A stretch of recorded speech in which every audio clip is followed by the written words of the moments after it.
Sushant Singh Rajput case में narcotics bureau ने सोमवार को रिया चक्रवर्ती से 8 घंटे पूछताछ की। लगातार दूसरे दिन की पूछताछ के बाद भी एनसीबी ने रिया को घर लौटने दिया और गिरफ्तार नहीं किया।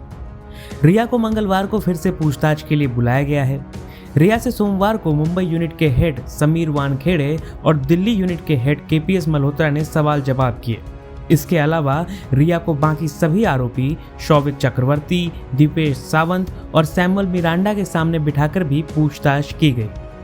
रिया ने अपनी पूछताछ में सभी आरोपों को खारिज किया है, लेकिन गौर करने वाली बात यह है कि रिया की मुश्किलें कम नहीं हुई हैं।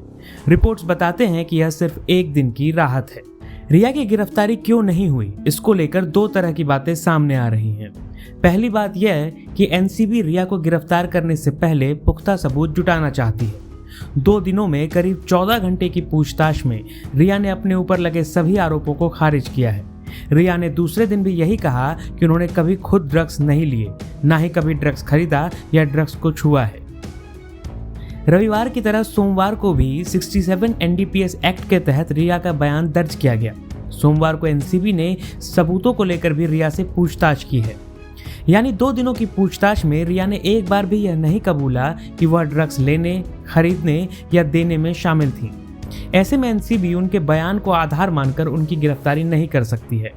67 एनडीपीएस एक्ट के तहत आरोपी के कबूलनामे को आधार मानकर गिरफ्तारी होती है, लेकिन रिया कबूल नहीं कर रही और यही एनसीबी की सबसे बड़ी परेशानी है। जाहिर तौर पर जांच एजेंसी के पास गिरफ्तारी के लिए कोई ग्राउंड नहीं बन रहा है। रिपोर्ट्स के मुताबिक एनसीबी ने रिया से ड्रग चैट को लेकर सवाल किया, जिस पर रिया ने कहा कि उन्होंने सुशांत के कहने पर ड्रग्स मंगवाए थे। व्हाट्सएप चैट के बारे में रिया ने एनसीबी से यह कहा कि ये मैसेजेस वह सुशांत के कहने पर भेजती थी। सुशांत उन्हें डिक्टेट करते थे और वह मैसेज टाइप करती थी। हालांकि यही पॉइंट एनसीबी के लिए भी महत्वपूर्ण है, क्योंकि इस तरह रिया ने ड्रग एक जगह से दूसरी जगह ट्रांसपोर्ट करवाया, वो भी उस शख्स के लिए जिसके लिए उनका दावा है कि वह पहले से डिप्रेशन में था। रिया की गिरफ्तारी नहीं होने को लेकर जो दूसरी बात सामने आ रही है, उसके मुताबिक रिया चक्रवर्ती को एनसीबी मंगलवार को गिरफ्तार कर सकती है। ऐसा इसलिए कि 9 सितंबर को शौविक चक्रवर्ती, दीपेश सावंत और सैमुअल मिरांडा की रिमांड खत्म हो रही है। कोर्ट ने एनसीबी से कहा है कि आगे से वह वीडियो कॉन्फ्रेंसिंग के जरिए ही आरोपियों की पेशी करवाए। ऐसे में एनसीबी की योजना यही है कि रिया को मंगलवार को गिरफ्तार किया जाए और बुधवार यानी 9 सितंबर को सभी को एक साथ कोर्ट में पेश किया जाए। यदि रिया गिरफ्तार होती हैं तो एनसीबी अपनी अगली पेशी में जहां एक और रिया की रिमांड मांगेगी, वहीं शौविक, सैमुअल और दीपेश की रिमांड अवधि बढ़ाने की मांग भी करेगी। रिया चक्रवर्ती से पूछताछ के लिए एनसीबी के डिप्टी डायरेक्टर अमित गवाते भी दिल्ली से मुंबई पहुंच गए हैं। हालांकि उन्होंने सोमवार को रिया से पूछताछ की है या नहीं, इसकी जानकारी नहीं है। रिपोर्ट्स के मुताबिक सोमवार की पूछताछ में रिया ने एनसीबी से साफ शब्दों में कहा है कि उन्होंने कभी खुद ड्रग्स का सेवन नहीं किया है। हाँ, उन्होंने यह बात जरूर कबूल की है कि वह सिगरेट और शराब का सेवन करती रही हैं। रिया ने एनसीबी के सामने दावा किया है कि उन्होंने सुशांत के लिए और सुशांत के कहने पर ही ड्रग्स मंगवाए थे।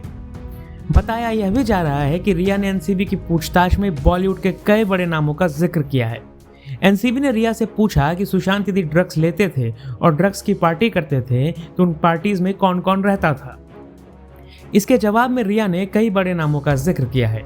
एनसीबी इस मामले में और पूछताछ और जानकारी जुटाकर इन बड़े नामों को भी समन भेजने की तैयारी में है।